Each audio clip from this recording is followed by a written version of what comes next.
بسم اللہ الرحمن الرحیم. معزز خواتین و حضرات, بنگلہ دیش سے ایک بڑی خبر آئی ہے, وہ آپ تک پہنچ چکی ہوگی کہ بنگلہ دیش میں ایک نئی پولیٹیکل پارٹی جو ہے اس کو قائم کر دیا گیا ہے.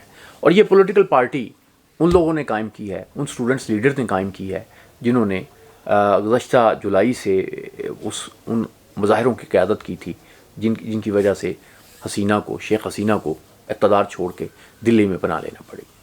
یہ جو حکومت اس وقت قائم ہے ڈاکٹر یونس کی قیادت میں, وہ معاملات کو چلا رہی ہے, ڈیموکریسی کو آگے لے کے چل رہی ہے, لیکن ایسے لگ رہا ہے کہ بنگلہ دیش میں ایک نئی سوچ جنم لے رہی ہے. یہ جو نئی پارٹی قائم ہوئی ہے یہ کہہ رہی ہے کہ ہم ایک نئی ریپبلک بنائیں گے, اور اس نئی ریپبلک کا مطلب یہ ہے کہ جو بنگلہ دیش کا آئین ہے اس کو از سر نو لکھا جائے گا. بنگلہ دیش کے جو ادارے ہیں, آئینی ادارے ہیں, جمہوری ادارے ہیں, ان کا کردار جو ہے وہ نئے سرے سے ان کا تعین ہوگا. تو گویا ایک سسٹم سے بنگلہ دیش جو ہے دوسرے سسٹم کی طرف جا رہا ہے. یہ فیصلہ کیوں کرنا پڑا ہے, اس کی بہت سی وجوہات ہو سکتی ہیں. کچھ وجوہات جو ہیں ان کے لیڈر جو ہیں وہ بیان کر رہے ہیں. پہلی وجہ تو یہ ہے کہ جب 1971 میں بنگلہ دیش قائم ہوا تو بنگلہ دیش کے عوام کو بہت امیدیں تھیں, اور وہ جو ایک پروپیگنڈا ہو رہا تھا کہ مغربی پاکستان جو ہے آپ کے وسائل کھا رہا ہے, مغربی پاکستان آپ کے ساتھ یہ کر رہا ہے, وہ پروپیگنڈا جو ہے وہ اس وقت عملی صورت میں ختم ہو گیا جب لوگوں نے دیکھا کہ حالات تو تبدیل نہیں ہو رہے. اور یعنی جو نعرے لگائے گئے تھے, یہ کہا گیا تھا کہ بنگلہ دیش کے جو وسائل ہیں ان کو لوٹ کے مغربی پاکستان لے کے جا رہا ہے, تو اب نہیں لے کے جا رہا تھا, تو اب وہ کہاں جا رہے تھے؟ وہ تبدیلی نہیں آئی, اور بلکہ اس کی بجائے پھر فرسٹریشن آئی. اس فرسٹریشن کا نتیجہ کیا نکلا؟ ہم نے دیکھا کہ شیخ مجیب الرحمان جو ہے اپنے خاندان کے ساتھ اس کو قتل کر دیا گیا, اور اتنے برے افسوسناک طریقے سے وہ قتل ہوئے کہ وہ کہتے ہیں کہ 2 گز جو ہے وہ بھی اگر زمین ملی ہے تو کوئے یار میں بڑی مشکل سے ملی, کہ جب انہیں دفن کیا گیا تو وہاں کچھ لوگ جو ہیں انہیں ویسے ہی دفن کرنا چاہتے تھے, تو ایک مولانا کے اسرار پہ انہیں وہاں پہ غسل بھی دیا گیا, پھر ان کی نماز جنازہ بھی ہوئی. لیکن غسل, یہ بڑی ایک عبرت کی بات ہے کہ غسل کے لیے نہانے کا جو صابن تھا وہ نہیں ملا, وہ جو ہے یہ کپڑے دھونے والے صابن سے ان کو غسل دیا گیا. شیخ مجیب الرحمان کے بعد پھر دوسری حکومتیں آتی رہیں. پھر ایک وقت وہ آیا کہ شیخ حسینہ جو ہے, جو ان کی بیٹی تھی, جو اس وقت انقلاب میں وہ بچ گئی تھی جب ان کو قتل کیا گیا شیخ مجیب کو, وہ برسر اقتدار آ گئیں. اور وہ برسر اقتدار آئیں بھارت کی حمایت کے ساتھ. بھارت کی حمایت کے ساتھ برسر اقتدار آتی ہیں, اور پھر انہوں نے جماعت اسلامی کے جو بہت بزرگ لوگ تھے ان کو بھی پھانسیوں پہ لٹکانا شروع کر دیا, جو دوسری پولیٹیکل پارٹی تھی ان کو بھی دبانا شروع کر دیا, اور ایسے فگرز جو ہیں, ایسے جو چیزیں ہیں وہ بتانی شروع کر دیں دنیا کو کہ جیسے بنگلہ دیش جو ہے وہ اس خطے میں سب سے زیادہ ترقی کر رہا ہے. اور ظاہر ہے کہ یہ کام بنگلہ دیشی صرف اکیلے نہیں کر سکتے تھے, اس میں بھارتی حکومت لمحے اس کے ساتھ تھی.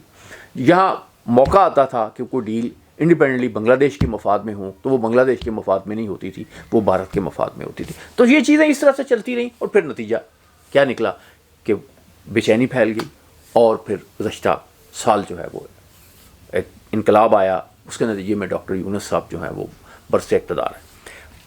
ہم بنگلہ دیش کے لوگ بھائی جو ہیں ان سے بڑی محبت کرتے ہیں. بنگلہ دیش میں ہر جو بڑی تبدیلی ہے اس کو بڑے ہم غور سے دیکھتے ہیں.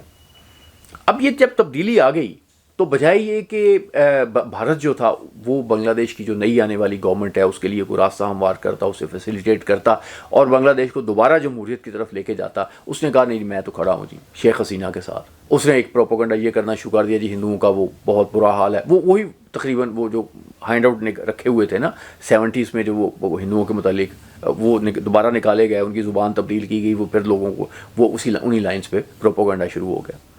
اور پھر اس کے بعد بارڈرز پہ معاملات ہو گئے. پھر جب پاکستان کے ساتھ جو موجودہ حکومت ہے اس نے تعلقات کو بہتر بنانے کی کوشش کی تو اس پہ بہت واویلا مچا. بس اس کو بلکہ یہ تک وہاں کے لوگوں نے ثابت کرنے کی, جو انڈین ہمارے دوست ہیں اور بڑے محترم دوست ہیں, انہوں نے یہ ثابت کرنے کی کوشش کی یہ یہاں پہ جو انقلاب آیا ہے یہ ISI غالباً لے کے آئی ہے. اور پھر اسی طرح سے پاکستان کی فوج نے اگر کوئی ایک روٹین کی چیزیں جو بہت سے ملکوں کے ساتھ ہوتی ہیں وہ کی ہیں تو وہ اس پہ بھی رولا ڈل گیا. پاکستان پہ بہت پابندیاں لگا رکھی تھی شیخ حسینہ کی حکومت نے, اور ظاہر ہے یہ انڈیا کی اپروول سے لگی ہوئی تھی. وہ کچھ تھوڑے ریسٹرکٹ کی کہ جی آپ ذرا اس کو نارملی انہیں ٹریٹ کریں, پاکستان کے جو جہاز ہیں وہ وہاں پہ گئے ہیں چٹاگانگ، ایک کہرام مچ گیا، ایسا لگا جیسے یہ پاکستان کے جہاز نہیں گئے، ایٹم بم وہاں چلے گئے ہیں، وہاں پہ دہشت گرد اتر گئے ہیں، وہاں پہ تباہی آ گئی ہے. یہ ایٹیچیوڈ تھا. اور اب جس طرح سے بھارت شور مچا رہا ہے، اب کیا مسئلہ ہوتا؟ یعنی جب یہ گورنمنٹ گئی ہے تو نئی گورنمنٹ جو آئی ہے اس نے پہلی بات یہی کی کہ ہم تھوڑا سا الیکشنز انتخابات کی بات کریں گے، اس کے بعد ہم یہ کہ الیکشنز بھی کروائیں گے، یعنی جو کچھ بھی ہم کریں گے وہ ڈیموکریٹک طریقے سے بھی کریں گے. ابھی تک جو بنگلہ دیش میں ہو رہا ہے وہ ڈیموکریسی میں ہو رہا ہے، کیونکہ یہ بنگلہ دیش یہ تو وہ خطہ ہے. یہاں کہتے ہیں کہ جی اس خطے میں جیسے رابندر ناتھ ٹیگور نے کہا تھا کہ اگر سب کانٹیننٹ میں تبدیلی آتی ہے تو پہلے بنگال میں آتی ہے، پھر پنجاب میں آتی، پھر باقی خطوں میں آتی ہے. بنگلہ دیش بہت اہم ہے. کہا یہ جاتا ہے کہ بنگلہ دیش جو ہے وہ جو آج سوچتا ہے باقی خطے بعض اوقات ہفتوں بعد مہینوں بعد وہ سوچتے ہیں جو بنگلہ دیش آج سوچ رہا ہوتا ہے. تو یہ بات تو بنگلہ دیش کی یہ اہمیت تو ہے. اب بنگلہ دیش کیا سوچ رہا ہے؟ اب بنگلہ دیش یہ سوچ رہا ہے کہ ایک نئی ریپبلک بنائی جائے، یعنی جمہوری طریقوں سے کانسٹیٹیوشن کو بھی لکھا جائے، جمہوری طریقوں سے جو جمہوری ادارے ہیں ان کو بھی تبدیل کیا جائے. اس طرح کی جو ہم یہ سیکنڈ ریپبلک کی بات ہے یہ فرانس میں ہوتی رہی ہے. جیسے وہاں پہ انقلاب آیا تو اس انقلاب کے نتیجے میں پھر ایک بادشاہ جو ہے وہ اس کو نکلا، پھر اس کے بعد پھر انقلاب آیا، پھر جو حکومت ہے وہ لوگوں کی ہو گئی. اس طرح سے اسپین میں اس طرح کے بہت سے تجربے ہوئے ہیں، دوسری دنیا کے ملکوں میں بھی بہت سے تجربے ہوئے ہیں. تو بنگلہ دیش میں بھی تجربہ ہو رہا ہے.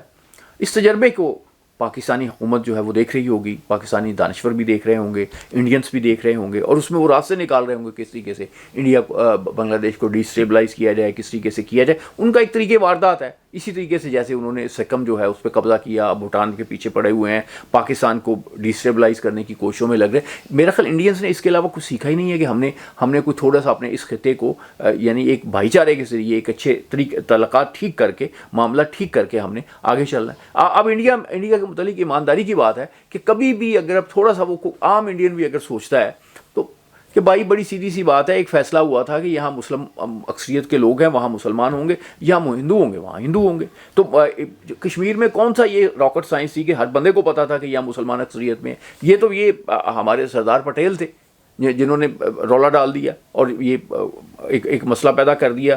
پھر اس کے بعد نہرو نے انفلوئنس کیا، گرداسپور جو ہے وہ لے لیا، فیروز پور میں یہی جو نہرو کا ایک اثر و رسوخ تھا وہ کام آیا.